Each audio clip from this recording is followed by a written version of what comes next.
has it always been a situation of the powerful interests versus the people? Yes. And it is really the essential conflict in American life. And it's the real party system, no matter what the official parties are. There is the line of Jefferson and there is the line of Hamilton. Hamilton was for big industry, banking, national bank, world trade, forcing ourselves upon other people if necessary. Jefferson was the mind your own business, a more agricultural life, more bucolic, and most Americans are Jeffersonians. Only the bankers, at least at the time of World War I, World War II, were interventionists. Americans do not want to go abroad to be killed in other countries, sometimes countries they've never heard of before. You asked me earlier about my politics. Well, it is anti-imperialist. And I certainly am not anti-banking. That would be flat earth politics. We must have that, but it must be kept in balance.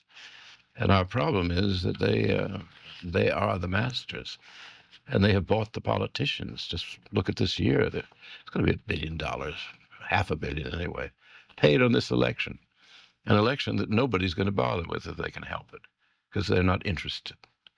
The candidates, whether they are intelligent, like my cousin Albert, or if they are somewhat disturbed or disturbing, like his opponent, basically don't differ much and have nothing to say because the people who give them the money to run don't want them to address real issues. What is a real issue? There's only one thing to talk about in the year 2000, and that is for 50 years we have been a militarized economy, a garrison state. We've spent over $7 trillion since 1949 on war. That is the theme of my American Chronicle, as it is called. How the people on the one hand are left behind and are exploited in the early days by Eastern banks. Now it's, of course, it's the great corporations that own the country by the politicians. The corruption is total. Now, when corruption is systemic, you can't say, well, Bush is corrupt or Gore is corrupt or this one or that one. The whole system is corrupt, the whole means of raising money. Well, this starting out with Burr, you see the fight, my first novel in that series, you see the fight going on between Burr and Jefferson on these very issues, and the fight, particularly Hamilton. And these two men, Hamilton and Jefferson, defined American life. Jefferson is with the people. Hamilton is with the aristos or the great business magnates. And this is a struggle, except the Hamiltonians have won. Now, what you should talk about is why 51% of our budget, 1999, went for war, went to the Pentagon. They're now demanding $30 billion a year, more over the next decade. $7.1 trillion has gone for war since 1949, and we have had no enemy except the ones we selected. As far as I know, the Viet Cong never attacked us. We attacked them in the interests of corporate America.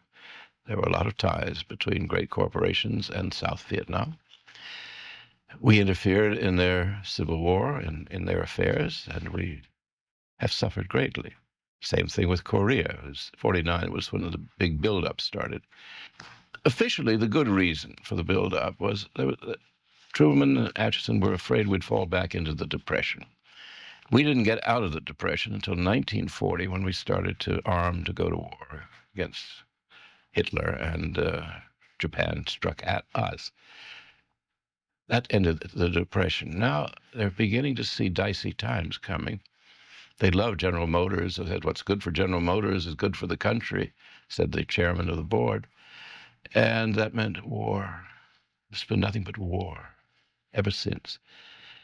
One historian put it very nicely in one phrase: our policy is perpetual war for perpetual peace. And that is insanity. That is why we have the worst public educational system in the first world. That's why we have no health care for the people. The people get nothing back for their tax money. This is a populist line that you're hearing from me, and that is the theme of many of my books. We get nothing back except all this armament. And lately, if you've been reading the papers, the chiefs of the various services are demanding more and more money because it's all deteriorating. And there is no enemy. We create enemies. We blow up an aspirin factory in the Sudan. Well, if the Sudanese had any power, they'd probably blow up a factory here. But they don't, and they won't. And we go right on. We're the #1 terrorist on earth. And now and through my series of 7 books, you see this evolution and how the American people were left out. Decisions were made over their heads by the equivalent of corporate America back in the 18th century and that nowadays. We have no redress because we have no representative government. One senator, if you remember Scoop Jackson, was known as the senator from Boeing, not the senator from Washington. That's what happened to us. We have so many secret services that we don't know anything about them. And we have so many activities going on abroad that we will never know anything about because they're kept obscure from us. Remember, David Hume said in 1745, he said, "How are the many, who are many and so powerful, and thus powerful, controlled by the few who are few and less powerful?" He said, "It is done through opinion, and opinion is formed by the schools and the churches and the broadsheets," which is what they call newspapers then. "He who controls religion, who controls education and the press, the class that does, will create any opinion that it wants, to do anything that it wants. If it's in England, they want a war with France, opinion will go against the French." I have been reading American opinion all my life. I have never read a story in the American press that was favorable to any other society. We are constantly bad-mouthing every other country on earth, and we're the greatest, we're the greatest, everybody envies us. We're so good. Sweden, yes, they have better education, better health service, better daycare centers for working mothers, but they're all alcoholics and they kill themselves. As though because you have good health and good education, you'll be so bored with your life that you will want to commit suicide and get drunk.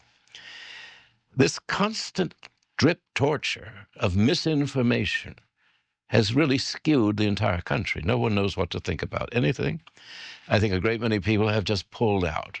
They just ignore the constant propaganda. Yes, we do get a lot of fairly true information, but who can wade through it? It comes at us in such avalanches. Everything changed after '89. We lost our enemy. It takes a lot of money to create opinion as powerful as the opinion our ownership created for us in "the Russians are coming" and "communism is everywhere," when it isn't anywhere, at least not in the United States it wasn't. I see it more as too few people have too much money, too many people have too little, and the graspingness and the total power of corporate America. If you own the New York Times, if you own the president, if you own the Congress, there's no way for the people to express themselves. There's no means of redress. You can't say we've got a great, out of the West, out of the Monongahela Valley came a man, a titan. You can't do that anymore. Times won't report the great new leader. His speeches will not be recorded. They have silenced just about every dissenting voice in the country.